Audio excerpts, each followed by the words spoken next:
ሰላም እንዴት ናችሁ? ዛሬ ደግሞ ከባለፈው የቀጠለውን ቪዲዮ ይዤላችሁ መጥቻለሁ። እንግዲህ በዛሬው ቪዲዮ የኦዲቲንግ ፕሪንሲፕል ኤንድ ፕራክቲስ 1 ሁለተኛ ቻፕተር የሆነውን ኦዲቲንግ ፕሮፌሽን የሚለውን ይዤላችሁ መጥቻለሁኝ። እንግዲህ በዚህ ቻፕተር ስለ ፕሮፌሽን ወይም ደግሞ ሙያ የምንለው ምን ማለት እንደሆነ እንዲሁም ደግሞ አንድን ሙያ የሚያስብለው ምን አይነት ኤሌመንቶች ወይም ደግሞ ምን አይነት መሟላት የሚጠበቅባቸው ኮምፖነንቶች ሲኖሩ ነው። እንዲሁም የኦዲቲንግ ስታንዳርዶች ወይም ደግሞ ጀነራሊ አክሰፕትድ ኦዲቲንግ ስታንዳርድ የምንላቸው እነማን ናቸው የሚለውን በዛሬው ቪዲዮአችን እንመለከታለን። እስከ ቪዲዮ መጨረሻ ድረስ አብራችሁን ቆዩ። በመጀመሪያ ፕሮፌሽን ማለት ምን ማለት ነው ወይም ሙያ እያልን የምንጠራው ምን ማለት ነው የሚለውን እንመልከት። ፕሮፌሽን ማለት ምን ማለት ነው ያልን እንደሆነ ሰዎች በረጅም ጊዜ ትምህርት፣ ስልጠና እንዲሁም ደግሞ ልምድ ሊያገኙት የሚችሉት የተለየ እውቀት ፕሮፌሽን ወይም ሙያ እየተባለ ይጠራል። አንድ ሙያ ለመባል ደግሞ ምን አይነት ኤሌመንቶችን ወይም ደግሞ ምን አይነት ክራይቴሪያዎችን ሊያሟላ ይገባል የሚለውንም እንመለከታለን። ይህንን በተመለከተ ኢንሳይክሎፔዲያ ኦፍ ሶሺዮሎጂ 5 ኤሌመንቶችን ወይም 5 ክራይቴሪያዎችን አስቀምጧል።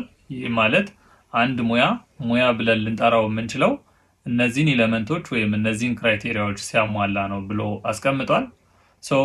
የመጀመሪያው ክራይቴሪያ ወይም የመጀመሪያው ኤሌመንት ኢሶተሪክ ኖሌጅ የምንለው ነው። ይህም ማለት አንድን ሙያ ለማለት በትንሽ ሰዎች ወይም ደግሞ ጥቂት ሰዎች ሊረዱት የሚችሉት አንደርስታንድ ሊያደርጉት የሚችሉት መሆን አለበት ተብሎ ተቀምጧል። ኢሶተሪክ ኖሌጅ ስንል ምን ማለታችን ነው? Profession is intended for or likely to be understood or known by only small number of people. ስለዚህ ጥቂት ሰዎች ሊረዱት ወይም ደግሞ ሊያውቁት የሚችሉ ከሆነ ይህንን ፕሮፌሽን ብለን እንጠራዋለን ማለት ነው። ስለዚህ አንድን ሙያ የምንለው በጥቂት ሰዎች አንደርስታንድ ሊደረግ የሚችል ወይም ደግሞ ጥቂት ሰዎች ሊረዱት የሚችሉት መሆን ይጠበቅበታል። ጀነራል ሶሳይቲ ወይም ደግሞ ጀነራል ፐብሊኩ የሚያውቀው ከሆነ ይህንን ሙያ ብለን ልንጠራው አንችልም ማለት ነው። ስለዚህ አንድን ፕሮፌሽን ነው የምንለው በጀነራል ሶሳይቲ ሳይሆን በትንሽ ሰዎች ወይም በጥቂት ሰዎች ብቻ አንደርስታንድ የሚደረግ ወይም ደግሞ የሚታወቅ መሆን ይጠበቅበታል። እንዲሁም ደግሞ ስፔሻላይዝድ ቦዲ ኦፍ ኖሌጅ ያለው ሊሆን ይገባል።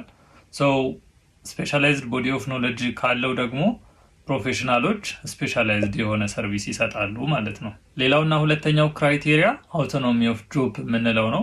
ስለዚህ አንድን ፕሮፌሽን ነው ለማለት ፕሮፌሽናሎች ኢንዲፔንደንትሊ ፋንክሽን ሊያደርጉት የሚችሉት መሆን አለበት ወይም ደግሞ ራሳቸውን ችለው ሊሰሩት የሚገባ መሆን ይጠበቅበታል። ሌላውና ሶስተኛው አልትሪስቲክ የምንለው ነው። እንግዲህ አንድን ፕሮፌሽን ነው ለማለት አልትሪስቲክ መሆን አለበት ወይም ደግሞ ከራስ ይልቅ የሌሎችን ጥቅም የሚያስቀድም መሆን ይጠበቅበታል ማለት ነው። ስለዚህ ፕራክቲሽነሮች ሰርቪስ ኦሪየንትድ እንደመሆናቸው ወይም ደግሞ አገልግሎት ሰጪ እንደመሆናቸው ሪጋርድፉል ኦፍ አደርስ መሆን ይጠበቅባቸዋል ወይም የሶሳይቲውን ወይም ደግሞ የተጠቃሚውን ጥቅም የሚያስቀድሙ መሆን ይጠበቅባቸዋል ማለት ነው። ለምሳሌ ኦዲተሮችን ብንወስድ ኦዲተሮች ስራቸውን መስራት ያለባቸው ኦዲተሮች ኦዲት ያደረጉትን ኦዲትድ ፋይናንሻል ስቴትመንት የሚጠቀሙ ዩዘሮችን ወይም ደግሞ ዩዘርስ ኦፍ ኦዲትድ ፋይናንሻል ስቴትመንት እነሱን አስበው መሆን አለበት ወይም ደግሞ እነሱን ግምት ውስጥ አስገብተው ስራቸውን መስራት ይጠበቅባቸዋል ማለት ነው። ስለዚህ ማንኛውም ፕሮፌሽናል ስራውን ሲሰራ ማህበረሰቡን ግምት ውስጥ አስገብቶ ወይም ደግሞ ማህበረሰቡን አስቦ ስራውን መስራት አለበት ማለት ነው። ሌላኛው ክራይቴሪያ ወይም ኤሌመንት ደግሞ ሌቭል ኦፍ ስታተስ ሪኮግኒሽን የምንለው ነው። እንግዲህ አንድን ሙያ ለማለት ያ ሙያ ግዴታ በመንግስት ሊሆን ይችላል ወይም ደግሞ በማህበረሰቡ ዘንድ ሪኮግናይዝ የተደረገ መሆን ይጠበቅበታል ወይም ደግሞ እውቅና ያለው መሆን ይጠበቅበታል ማለት ነው። ምክንያቱም የአንድ ፕሮፌሽን ሌቭል ኦፍ ስታተስ ሪኮግኒሽን ዲተርማይን የሚደረገው በምንሰጠው ኳሊቲ ኦፍ ሰርቪስ እና በምንሰጠው ሌቭል ኦፍ ሰርቪስ ልክ ስለሆነ አንድን ፕሮፌሽን ነው ብለን ለመጥራት ግዴታ በመንግስት ወይም ደግሞ በማህበረሰቡ ዘንድ ሪኮግናይዝ የተደረገ መሆን ይጠበቅበታል። የመጨረሻው ክራይቴሪያ አክሰፕታንስ ኦፍ ሶሻል ሪስፖንሲቢሊቲ ኤንድ ሌጋል ላያቢሊቲ የምንለው ነው። እንግዲህ አንድን ፕሮፌሽን ነው ብለን ለመጥራት ሶሻል ሪስፖንሲቢሊቲ ወይም ማህበራዊ ኃላፊነትንና ሌጋል ሊያቢሊቲን አክሰፕት ሊያደርግ የሚገባ መሆን ይጠበቅበታል። ይህም ማለት አንድ ሙያ ማህበራዊ ኃላፊነት አለበት ወይም ለምሳሌ አካባቢው ላይ ጉዳት ሊያደርስ የሚገባው መሆን የለበትም ወይም ደግሞ የማህበራዊ ኃላፊነቱን መወጣት የሚችል መሆን ይጠበቅበታል። እንዲሁም ደግሞ ሌጋል ሊያቢሊቲዎች ካሉ ያ ማለት በህግ መጠየቅ ካለበት ያንን በህግ የመጠየቅ ኃላፊነት ቅጣት ሊሆን ይችላል፣ ካሳ ሊሆን ይችላል፣ አክሰፕት ሊያደርግ የሚገባ መሆን ይጠበቅበታል ማለት ነው። ስለዚህ አንድን ፕሮፌሽን ነው ለማለት ሶሻል ሪስፖንሲቢሊቲ፣ ሌጋል ሊያቢሊቲ እንዲሁም ደግሞ ሞራል ሪስፖንሲቢሊቲን አክሰፕት ሊያደርግ የሚገባ መሆን ይጠበቅበታል ማለት ነው። So a profession to be a profession must accept responsibility for the consequence of its actions. ስለዚህ አንድን ሙያ ብለን የምንጠራው ስራውን በምንሰራበት ጊዜ ለሚመጡ ማንኛውም አይነት ኮንስኩዌንሶች ኃላፊነት መውሰድ የሚችል መሆን ይጠበቅበታል ማለት ነው። እንግዲህ እነዚህ በኢንሳይክሎፔዲያ ኦፍ ሶሺዮሎጂ አንድን ሙያ ለማለት መሟላት የሚጠበቅባቸው ክራይቴሪያዎች ወይም ኤሌመንቶች ተብለው ከተጠቀሱት ውስጥ ጥቂቶቹ ናቸው። ሌሎች የተለያዩ ኤሌመንቶች ወይም ክራይቴሪያዎች ይኖራሉ። እናንተ ኢን ዲቴይል መመልከት ትችላላችሁ። ሌላው በዚህ ቪዲዮ የምንመለከተው ፕሮፌሽናል ኳሊፊኬሽን ሪኳየርመንትስ የምንላቸውን ነው። እንግዲህ ኦዲተሮችን የተመለከቱ የፕሮፌሽናል ኳሊፊኬሽን ሪኳየርመንቶች እነማን እንደሆኑ እንመለከታለን። እንግዲህ ስለ ፕሮፌሽናል ኳሊፊኬሽን ሪኳየርመንት ስናወራ የተለያዩ ሀገሮች የተለያዩ የፕሮፌሽናል ኳሊፊኬሽን ሪኳየርመንቶች ሊኖራቸው ይችላሉ።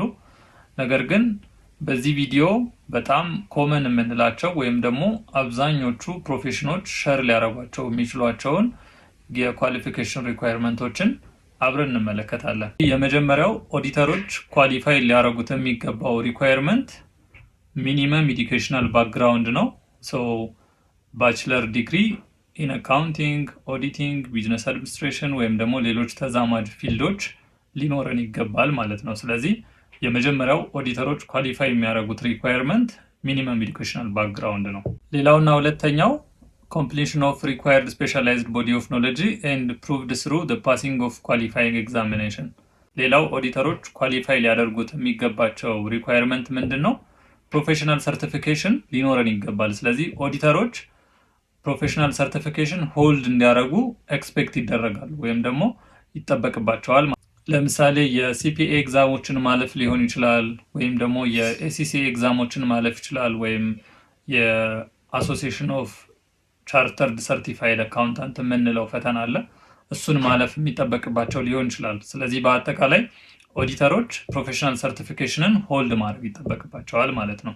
ሌላውና ሶስተኛው ፉልፊልመንት ኦፍ ፕሪስክራይብድ ፕራክቲካል ኤክስፒሪየንስ የምንለው ነው።